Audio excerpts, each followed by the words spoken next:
The homeless man was crying as he held the check for £50,000, but what shocked him more was the handwritten note. For your daughter's surgery. Don't tell anyone, Amy. A friend who understands pain. It wasn't until after Amy Winehouse's death that he discovered who'd been secretly paying his family's medical bills for 3 years. This is the Amy Winehouse the tabloids never wanted you to see. The woman who spent millions helping strangers while the world called her selfish and destructive. Between 2004 and 2011, Amy ran a secret network of kindness that touched over 500 lives, all while battling her own demons in public. She called it the Love Project, and until now, only 7 people knew it existed. It started in 2004, before the fame, before Blake, before the darkness. Amy was performing at a small Camden venue when she noticed a young girl, maybe 15, counting coins to pay the £5 cover charge. Amy not only let her in for free, but spent the entire break talking to her. The girl, Sophia Martinez, was a runaway, sleeping in Camden Square. That night, Amy didn't just give her money. She gave her hope. But here's what nobody knew. Amy didn't just help Sophia once. She changed her entire life. And Sophia wasn't the only one. Amy paid for Sophia's place in a youth shelter, then an apartment, then her A-levels, and eventually her university tuition at Cambridge. But Amy had one condition: absolute secrecy. The moment anyone knows, it becomes about me, not about you, Amy told her. This is your success story, not mine. Sophia is now Dr. Sophia Martinez, a pediatric surgeon who saves lives daily, carrying forward Amy's legacy of hidden kindness. The system Amy created was brilliant in its simplicity. She used her accountant, Margaret Chen, to set up anonymous trusts and scholarships. Every month, Amy would identify people in need, not celebrities, not friends, but complete strangers whose stories touched her. A cancer patient needing treatment, a talented kid who couldn't afford music lessons, an elderly woman about to lose her home. The money would appear as if from nowhere, always with a note, from someone who believes in you. Margaret Chen, breaking her silence after years, reveals the scope. Amy gave away approximately 60% of her earnings. While the media portrayed her as wasting money on drugs and chaos, she was funding children's hospitals, music programs in underprivileged schools, and individual families in crisis. She insisted on complete anonymity. She said recognition would ruin the purity of the giving. Wait until you hear what Amy did every Christmas Eve, a tradition so beautiful that those who witnessed it still gather annually to continue it. Every December 24th, from 2005 to 2010, Amy would dress as a cleaner. No makeup, hair tied back, completely unrecognizable, and work the night shift at St. Mary's Children's Hospital in London. She'd mop floors, empty bins, and when no one was looking, she'd slip into children's rooms and sing soft lullabies. The children called her the Singing Lady, never knowing their midnight angel was one of the world's biggest stars. Dr. James Harrison, who worked those shifts, remembers, this cleaner would arrive at 11 p.m. with the most expensive mop bucket you've ever seen. She'd bought professional equipment just for this. She'd work harder than any actual cleaner, but every hour we'd hear singing from different rooms. Children who couldn't sleep, kids in pain, lonely teenagers. She'd sit with them, sometimes for hours. One Christmas Eve in 2009, Amy met Timothy Wells, an 8-year-old with leukemia who hadn't spoken since his diagnosis. Amy sat by his bed, humming jazz standards. After an hour, Timothy whispered, "Are you an angel?" Amy replied, "No, love, just someone who knows that music heals." Timothy started talking that night. His parents never found out who the cleaner was, but Timothy, now 20 and cancer-free, plays jazz piano professionally. Amy left something else in the hospital those nights. Envelopes containing £5,000 cash in each child's room, marked for extras that insurance won't cover. Toys, special food, whatever brings joy. The hospital received over £300,000 in anonymous donations during Amy's midnight shifts. They've named a wing after their unknown benefactor, not knowing it was Amy all along. But the most incredible story is about the taxi driver who drove Amy regularly and how she secretly saved his entire family. Mohammed Rashid drove Amy dozens of times between 2006 and 2011. He never asked for autographs, never sold stories to tabloids, just treated her like any other passenger. They'd talk about music, food, his family in Pakistan. What Mohammed didn't know was that Amy had hired a private investigator to learn about his life, not for gossip but to help without him knowing. When Amy discovered Mohammed's mother in Lahore needed heart surgery the family couldn't afford, she arranged everything. The surgery was mysteriously covered by an administrative error in the hospital's favor. When his daughter got into Oxford but couldn't afford it, she won a random scholarship that covered everything. When Mohammed's cab was vandalized, insurance mysteriously paid out triple what it should have. Mohammed only learned the truth when Amy's lawyer contacted him after her death. Amy had left him a letter. "Thank you for seeing me as human when the world saw me as a headline. Every kind word you gave me, I tried to pay forward to your family. Your mother's heart beats because yours was kind to me. Your daughter's education flows from the wisdom you shared during our rides. This isn't charity, it's friendship." Mohammed now runs a foundation in Amy's name in Pakistan, providing free transportation to medical appointments for those who can't afford it. He's painted Amy's portrait in every one of his 5 cabs and plays her music continuously. "She saved my family while the world thought she couldn't save herself," he says, tears in his eyes. "That's the real tragedy. She gave everyone strength except herself." You won't believe what Amy was doing at homeless shelters while the paparazzi thought she was bar hopping. Between 2007 and 2011, Amy had a secret routine. When tabloids reported her stumbling into bars in East London, she was actually visiting homeless shelters dressed in disguise. She'd bring hot meals she'd cooked herself, designer clothes from her wardrobe, and most importantly, she'd perform private concerts for people society had forgotten. Sister Catherine from St. Augustine's shelter reveals, a woman would arrive, clearly wealthy but trying to hide it, carrying bags of food and clothes. Then she'd sit at our old piano and play for hours. It wasn't until someone recognized her voice that we realized it was Amy Winehouse. She begged us not to tell anyone. She said these concerts, for people who really needed music, were what kept her alive. Amy created fake bar visits to throw off paparazzi. She'd enter a bar through the front, making sure photographers saw her, then slip out the back to head to shelters. The bartenders were paid to say she'd been drinking all night.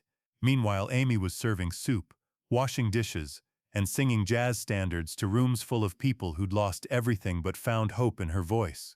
One homeless veteran, James McCall, credits Amy with saving his life. "I was going to end it all that night. Then this small woman sat beside me and asked what song would make me feel better. I said My Funny Valentine, my late wife's favorite. She sang it so beautifully I cried for the first time in years. She held my hand and said tomorrow will be different." She was right. That was Amy, though I didn't know it then. But then something beautiful happened when one of Amy's secret beneficiaries tried to find their mysterious helper. In 2010, a group of Amy's anonymous beneficiaries started a Facebook group called Finding Our Guardian Angel. They'd all received mysterious help, medical bills paid, rent covered, children's education funded, always with similar handwritten notes. They compared handwriting, timing, amounts, and slowly realized they'd all been helped by the same person. The group grew to 200 members before Amy found out about it. Instead of stopping, she created a fake profile and joined the group herself, helping members connect and support each other. She'd anonymously point people toward resources, celebrate their successes, and organize gift exchanges where she'd ensure everyone received something special without them knowing it was from her. Sarah Thompson, the group's founder, remembers, "This member called Back to Love 27 was always incredibly helpful and generous. She'd somehow know exactly what everyone needed.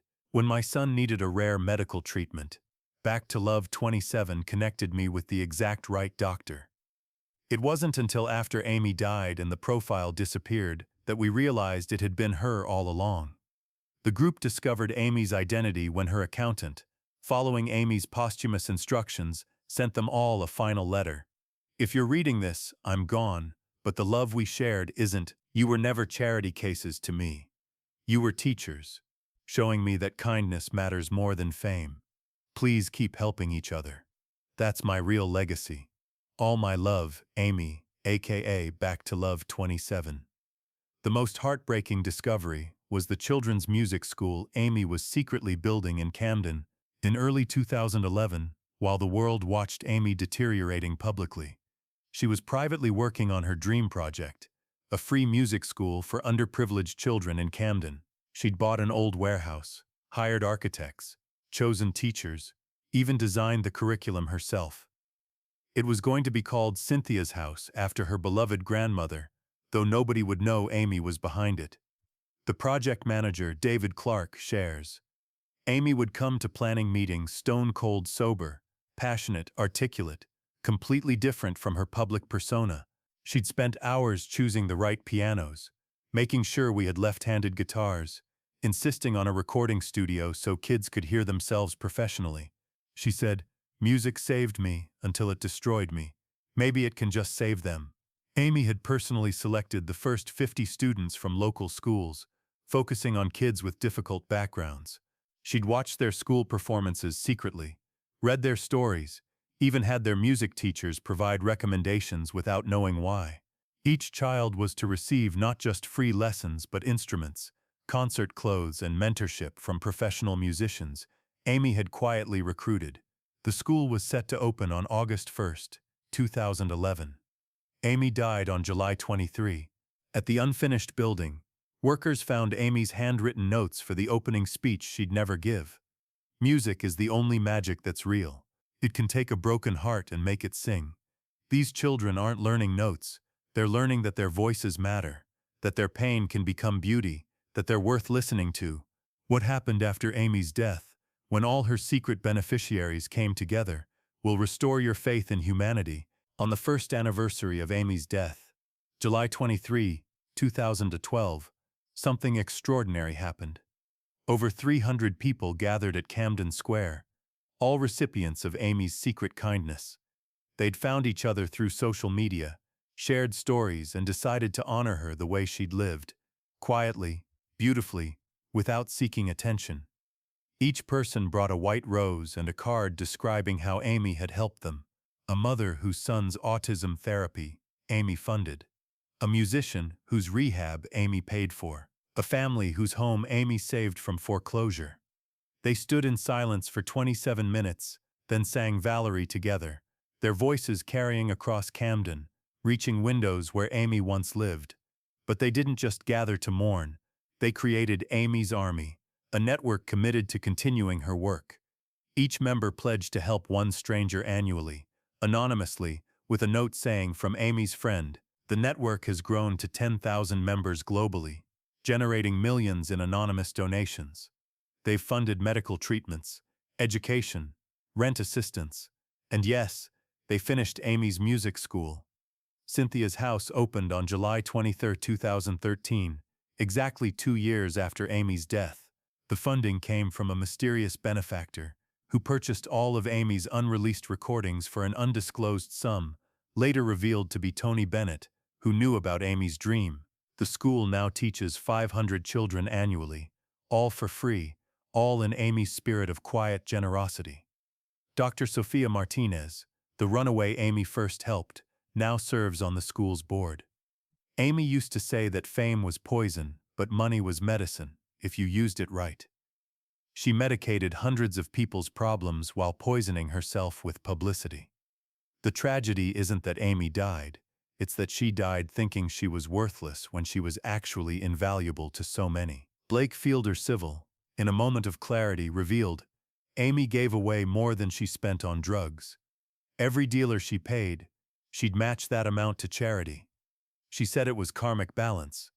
Even in her addiction, she was trying to heal the world. That's who she really was. Someone who couldn't stop giving, even when she had nothing left. The most moving discovery came from Amy's personal belongings, thousands of thank you cards she'd received from anonymous recipients who'd somehow tracked down their benefactor. She'd kept every single one, organized by date, with notes about follow-ups. The final entry, dated July 20th, 2011, 3 days before her death, helped 517 people so far. Goal was 1,000. Sorry I couldn't finish. Today, if you walk through Camden at night, you might hear music coming from Cynthia's house. Children learning jazz, finding their voices, healing through melody. The building's entrance has no sign mentioning Amy, just a small plaque reading, "Music heals, kindness matters, love wins." Exactly as she would have wanted. The children who study there don't know their school was built by Amy Winehouse. They just know someone who believed in music's power to transform pain into beauty. Gave them this chance. Every graduate receives a letter on completion. The same words Amy wrote but never got to deliver. Your voice matters. Your story deserves to be heard. Go make the world more beautiful. One song at a time. Margaret Chen, Amy's accountant, makes one final revelation. The day before Amy died, she called me about setting up one last trust for Blake's future children, to ensure they'd have education and opportunities regardless of their father's struggles. Even facing death, possibly knowing it was coming, she was thinking about helping people who didn't even exist yet. That was Amy. Loving strangers before they were even born. The real Amy Winehouse wasn't the tabloid tragedy or the cautionary tale. She was a secret philanthropist who gave away millions while the world called her selfish. She was a midnight angel who sang to sick children while paparazzi waited outside fake locations. She was a woman who believed kindness should be invisible, help should be silent, and love should be given without expecting recognition. Muhammad Rashid, the taxi driver, offers the perfect ending. Allah says the left hand shouldn't know what the right hand gives in charity. Amy lived this perfectly. She was richer than any billionaire because she gave everything: money, time, talent, love, expecting nothing back. The world saw her stumbling, but she was actually carrying hundreds of people on her shoulders. If Amy's music was her public legacy, her kindness was her private one. And maybe, just maybe, that's the real reason her music touches us so deeply, because it came from someone who, despite her pain, never stopped trying to heal others. She sang the blues but lived in service of joy she couldn't find for herself. Today, Amy's army has helped over 100,000 people globally. Each act of kindness creates another, rippling outward like sound waves from a voice that refused to be silenced, even by death. Amy Winehouse died thinking she was a failure. In reality, she was a lighthouse, guiding hundreds to safety while drowning in her own storms.